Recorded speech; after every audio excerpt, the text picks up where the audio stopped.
Queridos navegantes, un saludo. Sean todos bienvenidos a Navegando en la Palabra, un espacio para navegar por las lecturas que nos ofrece la liturgia de cada día para tratar de discernir la voluntad de Dios. Le pedimos al Señor que nos acompañe en este viaje y le damos la bienvenida a todos los hermanos que participan en este viaje. En el nombre del Padre y del Hijo y del Espíritu Santo. Amén. Ven Espíritu Santo, por intercesión del corazón inmaculado de María, y llena nuestros corazones con el fuego de tu divino amor. Envía tu Espíritu, Señor, y se renovará la faz de la tierra.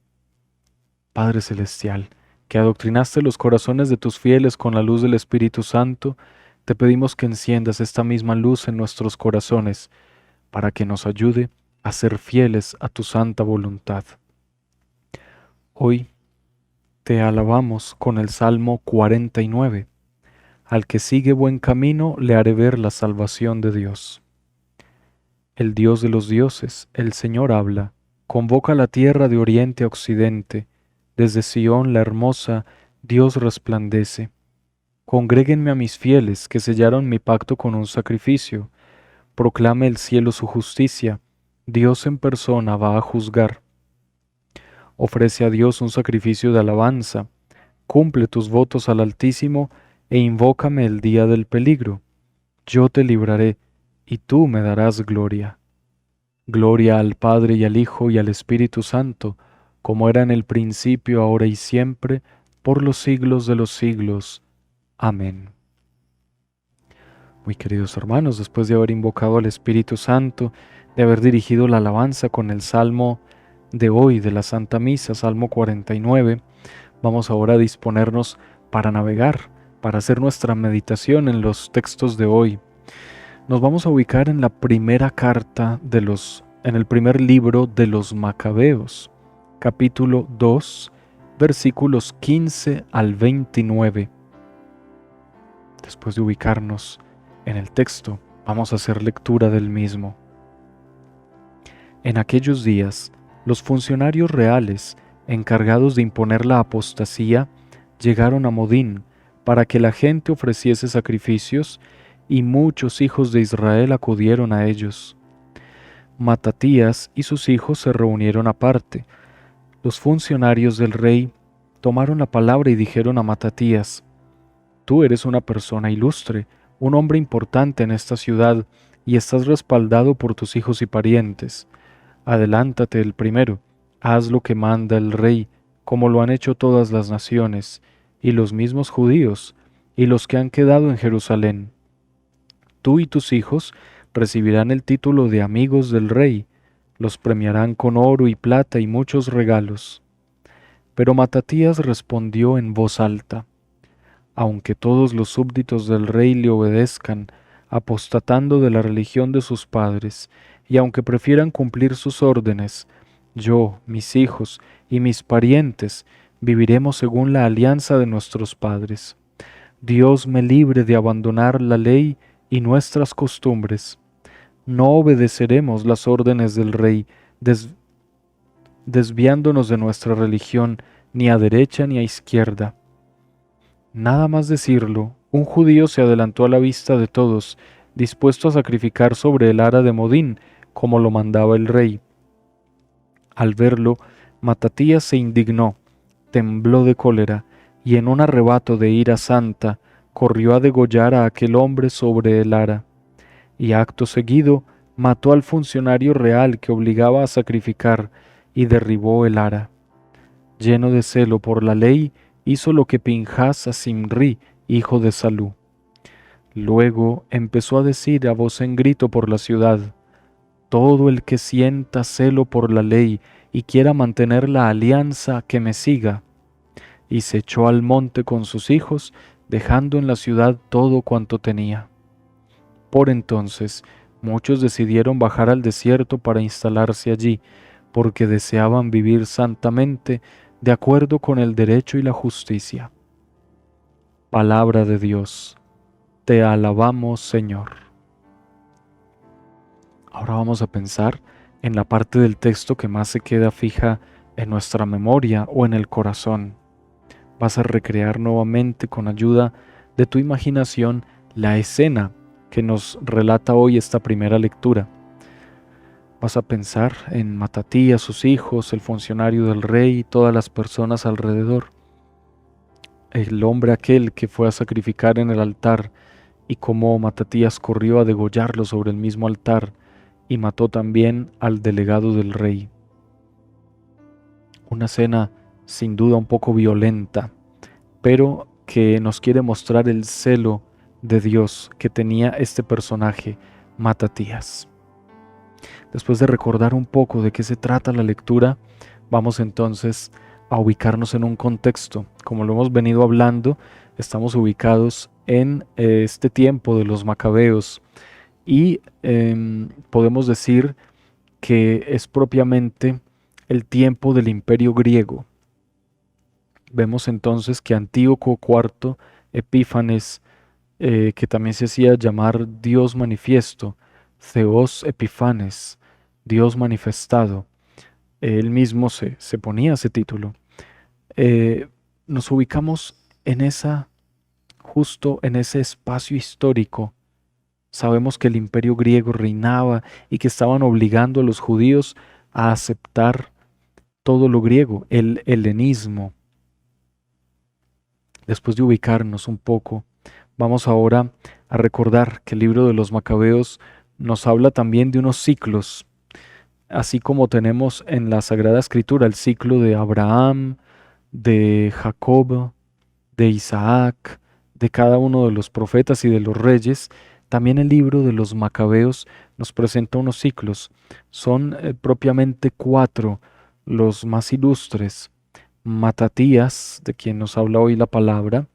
Luego se sucederá el más famoso de todos, Judas Macabeo.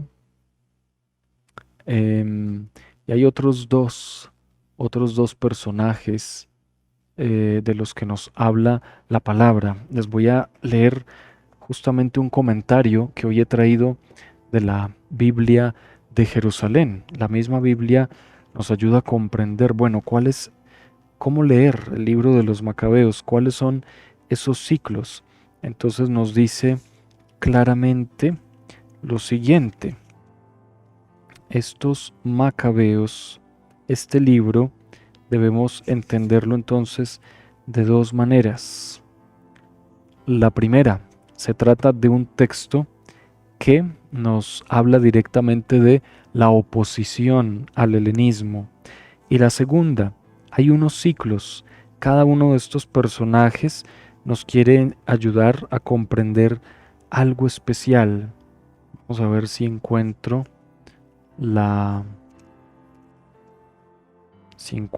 el dato. ¿Quiénes son esos macabeos? Ese ciclo especial. Matatías es el primero. Luego tenemos a Judas Macabeo, que es uno de los principales. Y vamos a ver. No encuentro aquí directamente el nombre. Voy a buscarlo.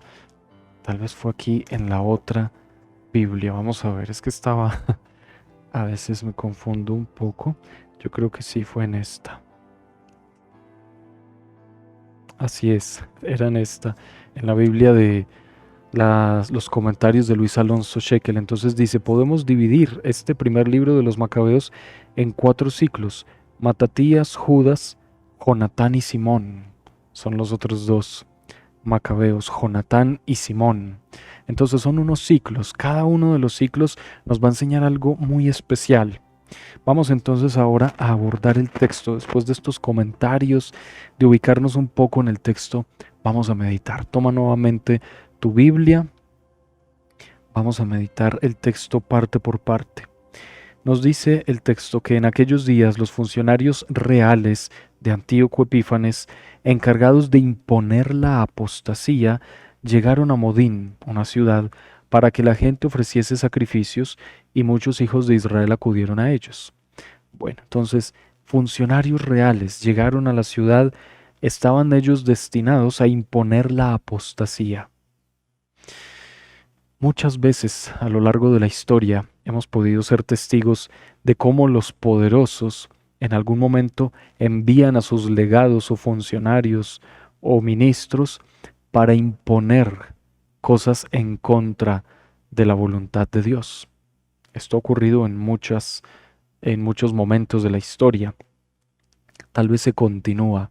Aquí empieza la primera meditación.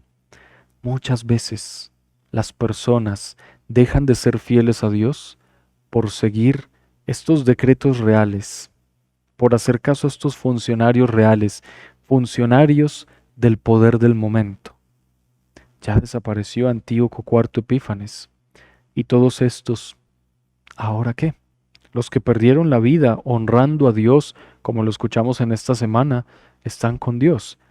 Pero los que perdieron la vida lejos de Dios, ¿dónde estarán?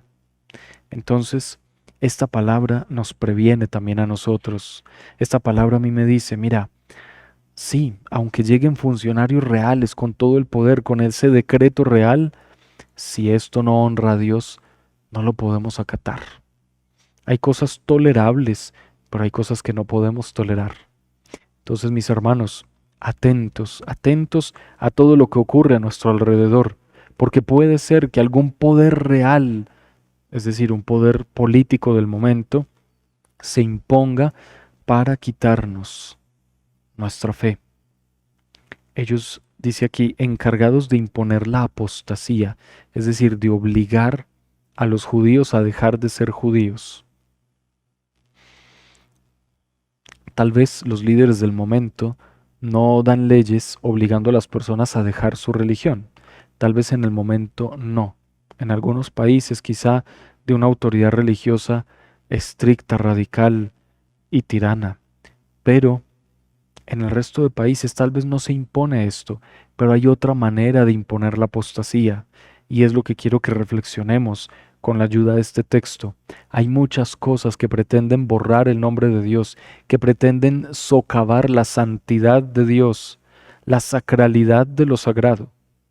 Entonces debemos estar atentos. Y quiero que tú, navegante en la palabra, tengas en cuenta esto. El Señor en este programa te transmite su palabra, su mensaje, pero te ayuda con unos comentarios para que tú te defiendas. Y hoy, después de este texto, quiero que todos seamos como Matatías, no en su conducta, digamos, un poco primitiva de ir a matar a los enemigos de Dios, pero que lo imitemos en el celo por las cosas de Dios.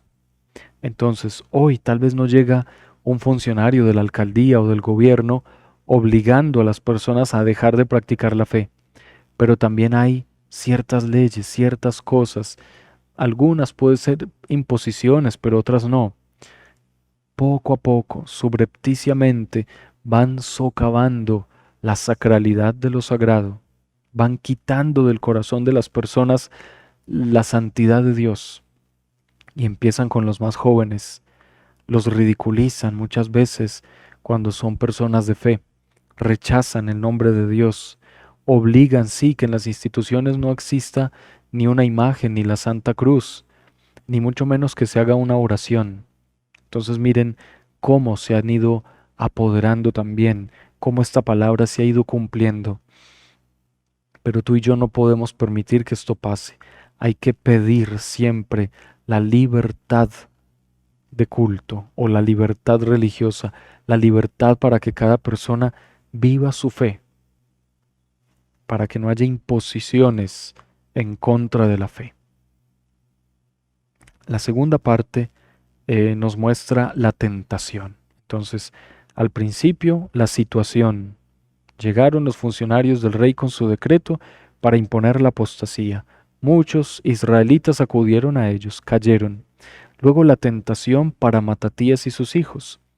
Y empiezan primero con un agasajo y le dicen, tú eres una persona ilustre, un hombre importante en tu ciudad, respaldado por todos.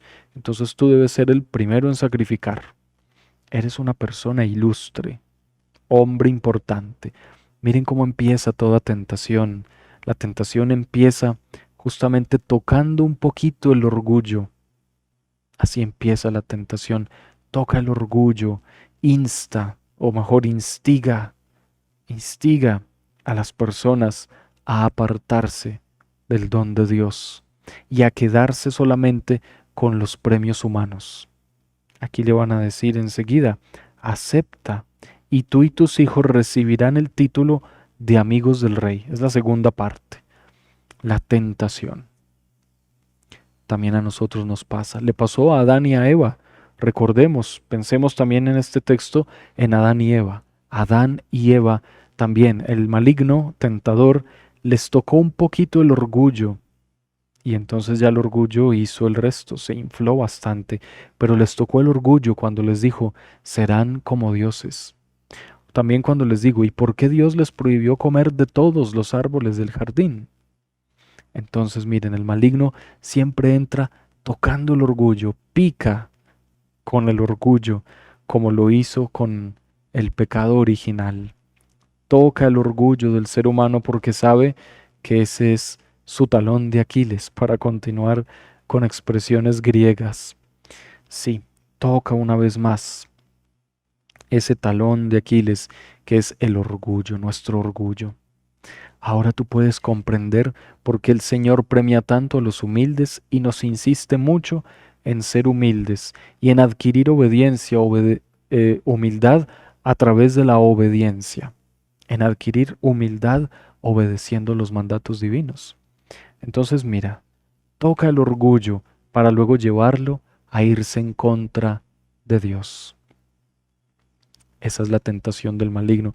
El maligno te muestra primero una realidad virtual, el premio virtual, lo que tú podrías tener si le haces caso a él. Es lo que él propone. Incluso a veces da esos premios.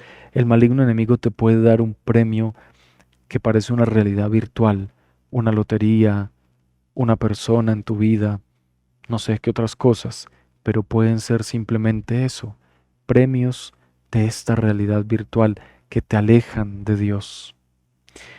En esta segunda parte entonces, la de la tentación, pensemos un poco qué nos quiere decir el Señor con este texto.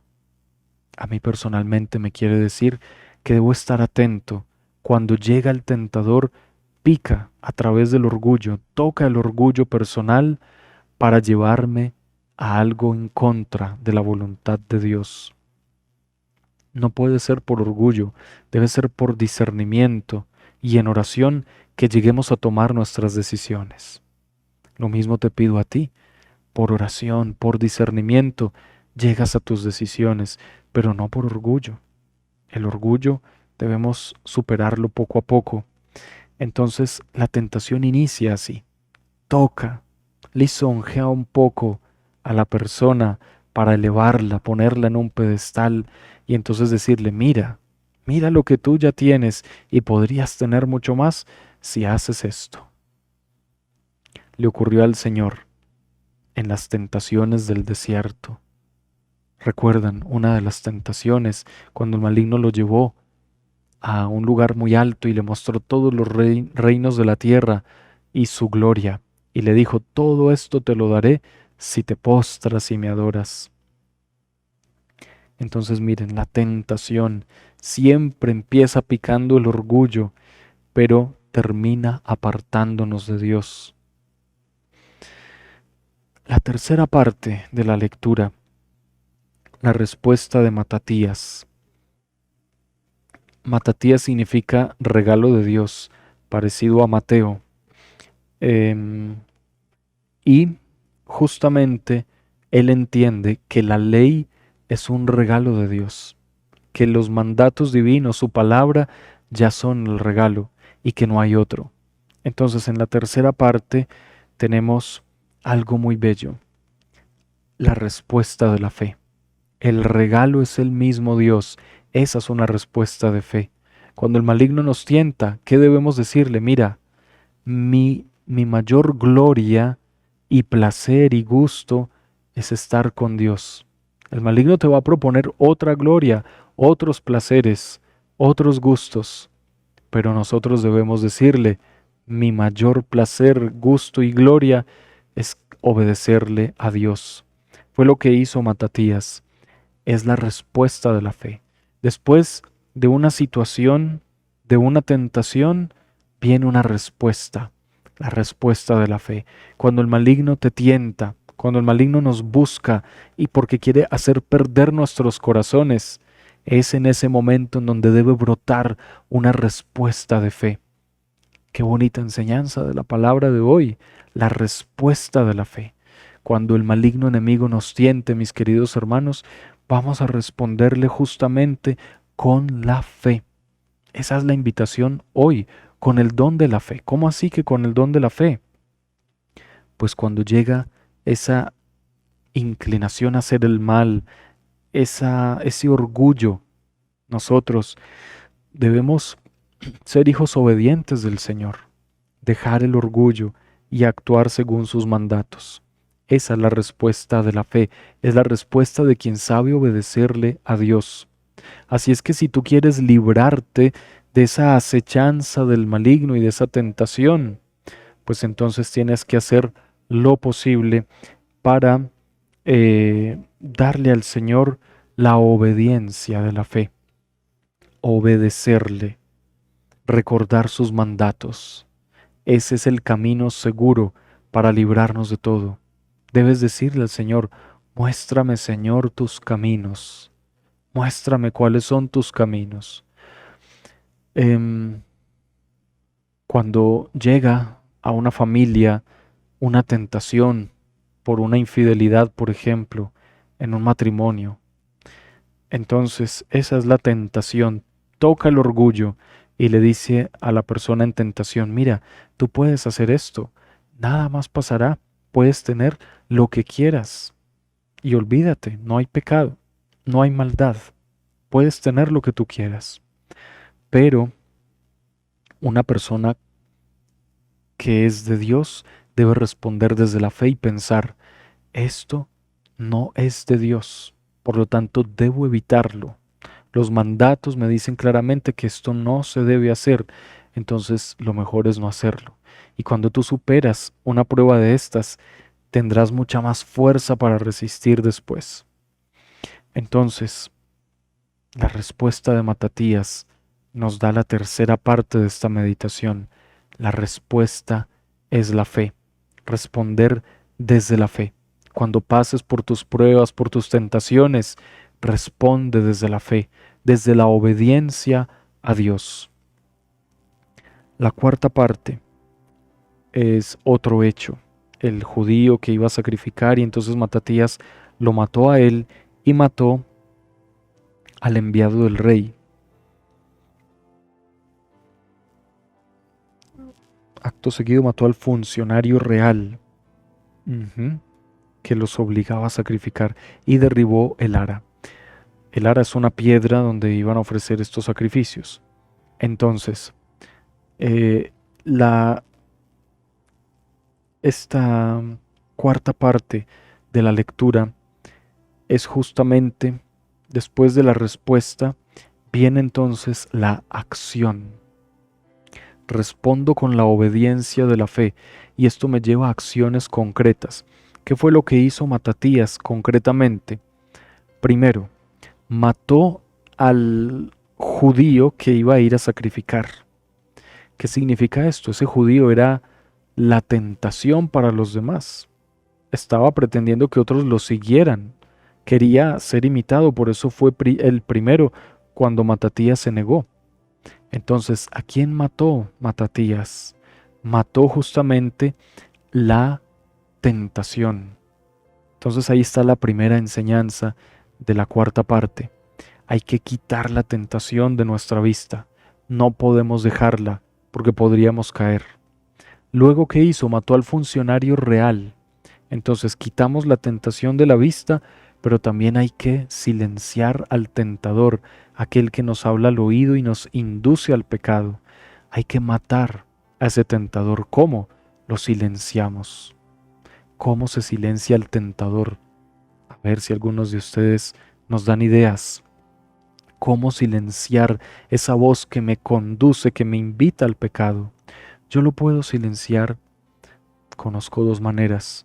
Una manera es poner a hablar a Dios, es decir, la lectura de la palabra, leer y meditar la palabra de Dios.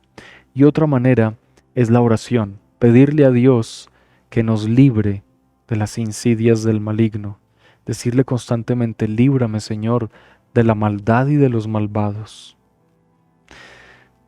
Es lo que significa matar al funcionario real. Luego, ¿qué hizo? Tercero, derribó el ara. El ara, es decir, la piedra que habían puesto como signo de los dioses paganos. Entonces, quitar la idolatría. Miren, tres cosas. Primero, quitar el objeto que es para mí tentación. Segundo, silenciar al tentador.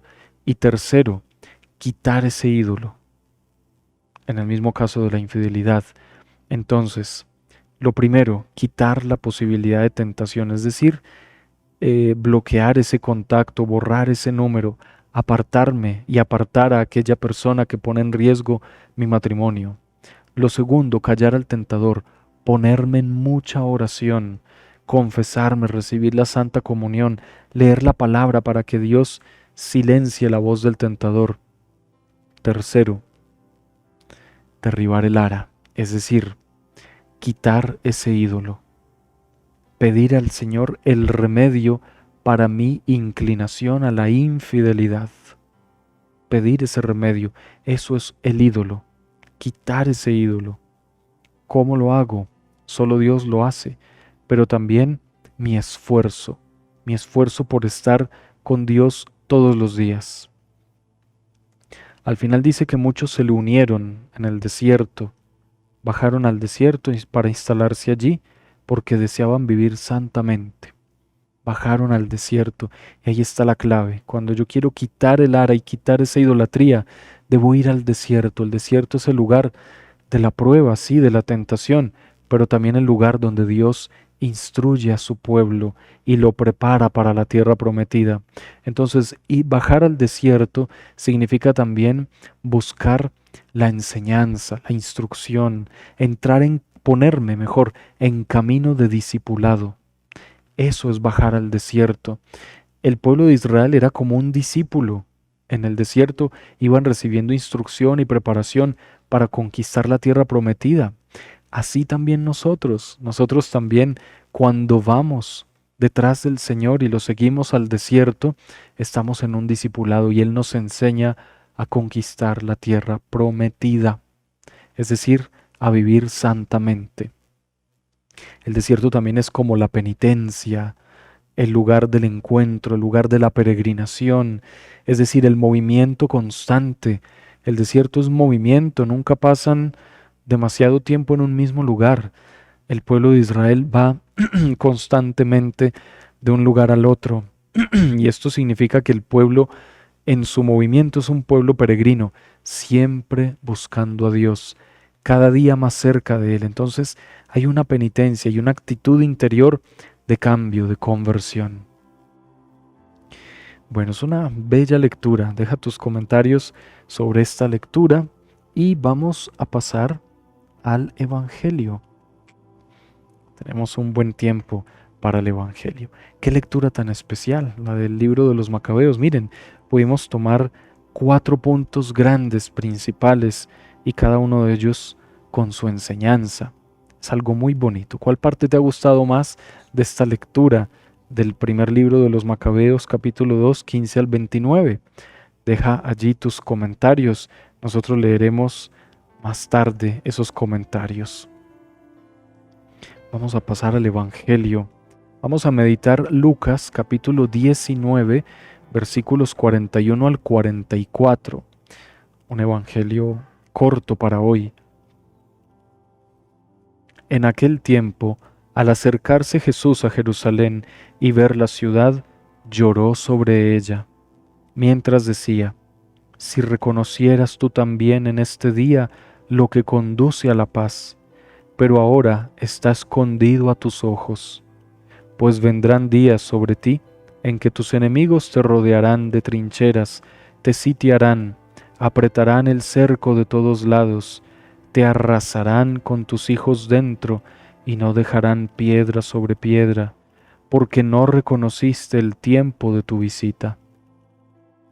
Palabra del Señor, gloria a ti, Señor Jesús. ¿Qué se queda en tu corazón de este Evangelio? ¿El lamento del Señor o el llanto? Miren, Jesús vio Jerusalén y lloró sobre ella, el llanto del Mesías Rey sobre su ciudad. Unas imágenes bien fuertes. Vamos a ver lo que nos dice este Evangelio. Al acercarse Jesús a Jerusalén, al acercarse, esto es preludio de la pasión, estamos en el capítulo 19, al acercarse, o sea, sabiendo el Señor lo que iba a pasar en su ciudad santa, sabiendo que su pueblo estaba totalmente ciego y no le reconocía, al acercarse a esa Jerusalén y ver la ciudad, lloró sobre ella. Contemplemos por un momento la humanidad de Cristo, el llanto por su ciudad.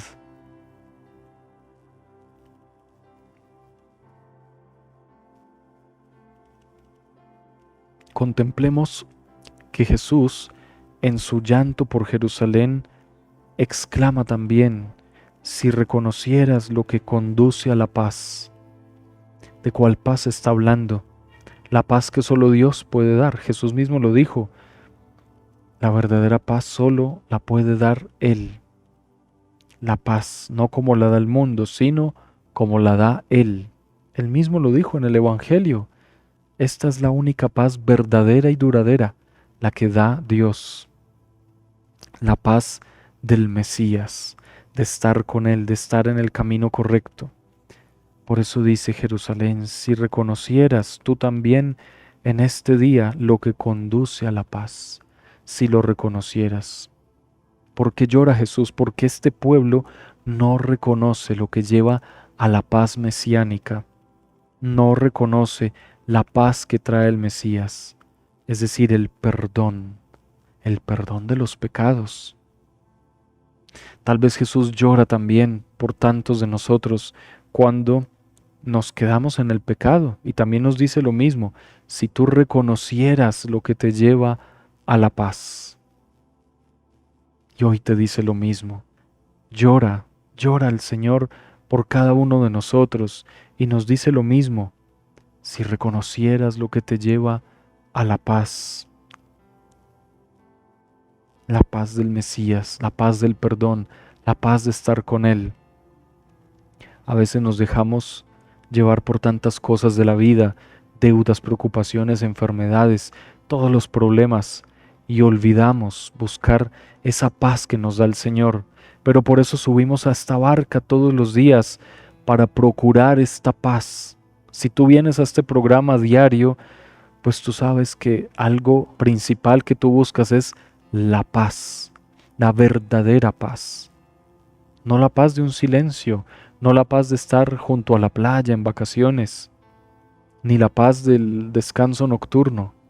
No, la paz de tu conciencia, de tu corazón y de tu alma. La paz de saber que estás en manos de Dios. Esa paz.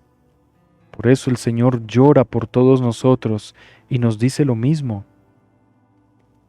Si reconocieras tú también lo que conduce a la paz. ¿Y qué es lo que conduce a la paz? Le podemos preguntar al Señor. ¿Qué es lo que me conduce a esa paz verdadera? Solo hay una respuesta: tener a Dios en el corazón, dejar entrar a Jesús en mi vida, aceptándolo plenamente.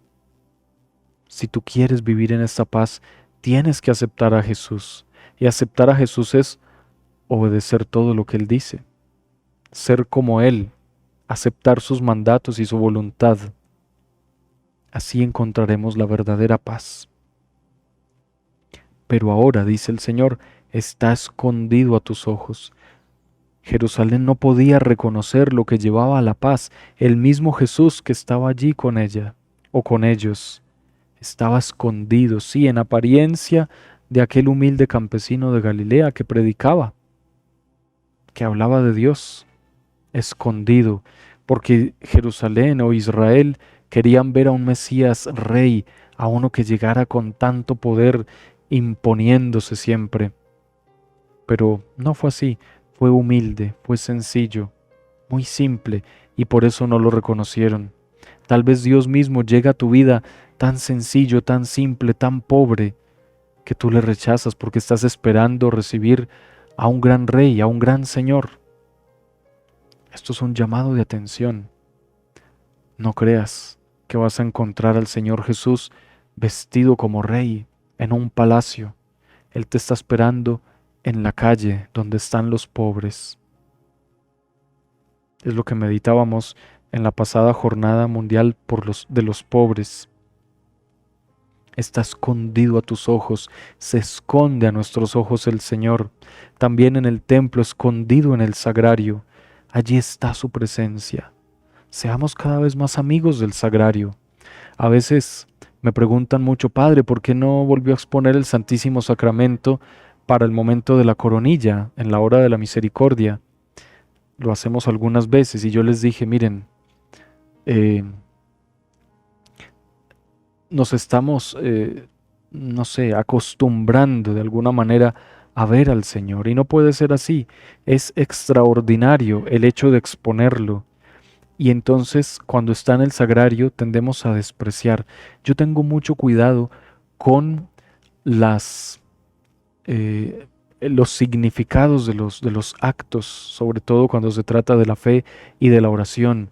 Yo siempre me quedo pensando, bueno, esto que hoy hicimos, esta oración que hoy realizamos, ¿qué enseñanza dejó?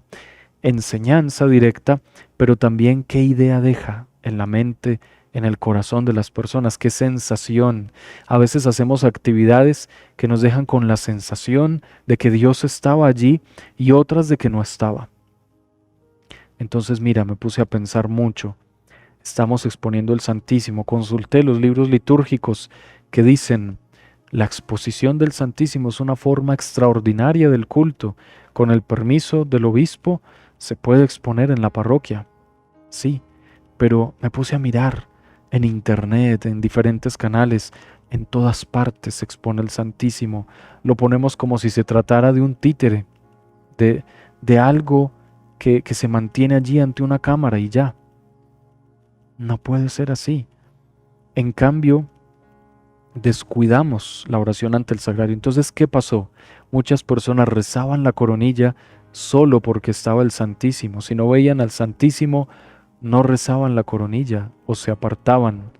Entonces no estaban rezando con verdadera fe. Querían algo más. Muchos también llegan a un templo y si no está expuesto el Santísimo, entonces no participan cuando igualmente está en el sagrario. A eso me refiero con esas ideas. Una idea, se me fue la palabra en el momento. Las, no sé, como los sugestiones que dejan algunos actos. Entonces es lo que me ha pasado y esa es la respuesta. Yo notaba que muchas personas, si no ven al Santísimo expuesto, no lo adoran, pero siempre está en el sagrario. Volvamos a ser amigos del sagrario. Esto lo conversaba la semana pasada con el señor arzobispo. Algo hablábamos sobre el culto eucarístico y dijo eso, dijo justamente esa misma expresión. Qué bueno que volvamos a ser amigos del sagrario, de la visita al Santísimo, que no tengamos que verlo a toda hora expuesto por todas partes o en exposición perpetua para ir a adorarlo. Ahí está también en el sagrario. Y yo no me quería convencer, pero me di cuenta que muchas personas estaban cayendo en esa idea. Por eso debemos cuidar tanto lo que significan nuestros actos o nuestras palabras, sobre todo cuando se trata de la evangelización digital. Entonces, mis hermanos, lo mismo. Miren, ahora está escondido a tus ojos. Jesús lloró porque el pueblo no le pudo reconocer. Si fuera un pueblo de adoración y de fe verdadera, lo hubieran reconocido, como muchos lo hicieron. Lo mismo para nosotros. Tal vez está escondido, está en el sagrario. También me gusta orar delante de la cruz para contemplar la pasión y pensar solo en Él. Pero muchos ven el Santísimo y algo pasa. Empiezan solamente a pedir, ya no hay adoración, ya no se sumergen en el misterio de Cristo. Entonces por eso la frecuencia de exposición del Santísimo Sacramento ha disminuido, para que sea de verdad un encuentro realmente amoroso y fructífero, un encuentro real de adoración, pero sin descuidar el hecho de que Jesús sigue allí en el sagrario y que también están los hermanos. Entonces miren esta parte tan bonita, está escondido a tus ojos. Piénsalo, el Señor está escondido a tus ojos, por eso aprende a reconocerlo en el sagrario. Allí está, que tu corazón lo perciba de manera tan real que cuando lo veas de frente lo reconozcas inmediatamente.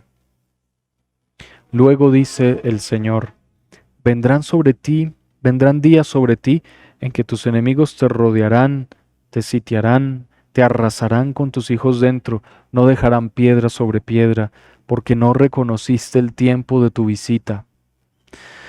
Lo que nos cuenta el libro de los Macabeos es esto mismo. Israel tenía que ser el pueblo de Dios, pero se apartó. Por eso llegaron estos malvados, lo sitiaron, acabaron con el pueblo, la arrasaron con sus hijos dentro, por no haber reconocido el tiempo de la visita. Puede sucedernos lo mismo. A veces buscamos a Dios en tantas cosas, pero estaba escondido a los ojos, porque nuestro corazón se dejó picar por ese orgullo. Pero recuérdalo, Jesús siempre estará en donde haya algo más humilde, más sencillo. En lo orgulloso, no, sin que deje de ser algo bonito, algo digno, algo especial, algo grande. Para Dios lo mejor, sí, pero sigue siendo Dios y un Dios humilde. Está escondido a los ojos. Y entonces esta advertencia, no dejarán piedra sobre piedra. Esto se refiere a lo que le había pasado a Jerusalén tantas veces antes, tanto tiempo atrás. Había sido arrasada por los enemigos del pueblo, porque Israel no quiso ser fiel a Dios. Por eso fue arrasada. Y aquí habló Jesús, y estaba a punto de ser arrasada la ciudad. Unas décadas más adelante, la ciudad quedó arrasada y no quedó piedra sobre piedra. ¿Y todo por qué? Porque no reconoció el tiempo de su visita. Tuvo la salvación dentro de ella y lo que hicieron fue llevarlo a la cruz. Puede sucedernos lo mismo, tener la salvación ahí tan cerca, pero crucificarlo una vez más, olvidándolo por el pecado. Mis hermanos, un evangelio fuerte, unido a la primera lectura, nos están invitando claramente estos textos a apartarnos radicalmente de todo mal, a cumplir a Dios, a reconocerlo allí, en la humildad, en la sencillez, a no buscar tantas apariencias, a encontrar a Jesús allí donde Él se deja encontrar, en un corazón sencillo. Les invito a tener actitudes humildes de fe y actitudes sencillas cuando se hace la oración, con toda fe, con todo amor. No importa que no sea, que no pongan tantos cantos, o en tu parroquia, no importa que en tu parroquia no haya cosas tan espectaculares, retiros, eventos, encuentros, congresos. No, con que haya verdadero amor, esto es suficiente para que allí esté Dios. Entonces mira cómo es una palabra de conversión para todos nosotros. Dios es un Dios grande, sí, pero es un Dios enamorado de lo sencillo y de lo humilde. Mis hermanos, dejen allí sus comentarios para esta meditación de hoy. Recuerden dar like al video y compartir con todos sus contactos. Ha sido un viaje muy bonito, un viaje de mucha reflexión que a mí personalmente me deja muy pensativo. Cuando el Señor venga a mí, ¿cómo podré reconocerlo? Pero también me deja pensativo. con las cuatro partes de la primera lectura. ¿Cómo voy yo a reconocer la situación en la que me encuentro, la tentación que me pone el maligno tocando el orgullo? ¿Cómo voy a dar una respuesta de fe? ¿Y cómo voy a actuar quitando la tentación, quitando o silenciando al tentador y quitando los ídolos para poderme quedar solo con Dios y entonces ir libre al desierto, libre para poderme llenar de su amor? Una lectura muy bella. Y en el Evangelio, ¿qué tal? ¿Qué me dicen de este Evangelio de hoy tan cortito? Pero como en este Evangelio vemos al Señor llorando sobre Jerusalén porque no reconoció el tiempo de la visita, porque no pudo reconocer al Salvador, o como lo dice aquí el mismo, el mismo Jesús, lo dice así justamente, lloró. Ahora está escondido a tus ojos, ahora está escondido a tus ojos el Señor, escondido. Entonces, ¿qué podré decirle yo al Señor? Sí, tal vez ahora está escondido ante mis ojos el don de Dios, tal vez ahora se esconde. Si reconocieras lo que conduce a la paz, ahora tal vez se esconde, me dejo llevar por las cosas del mundo, los problemas, y no puedo reconocer lo que me lleva a la paz. Gracias, queridos navegantes, por acompañarnos, por sus mensajes y meditaciones. En el nombre del Padre, y del Hijo, y del Espíritu Santo. Amén. Dios con nosotros.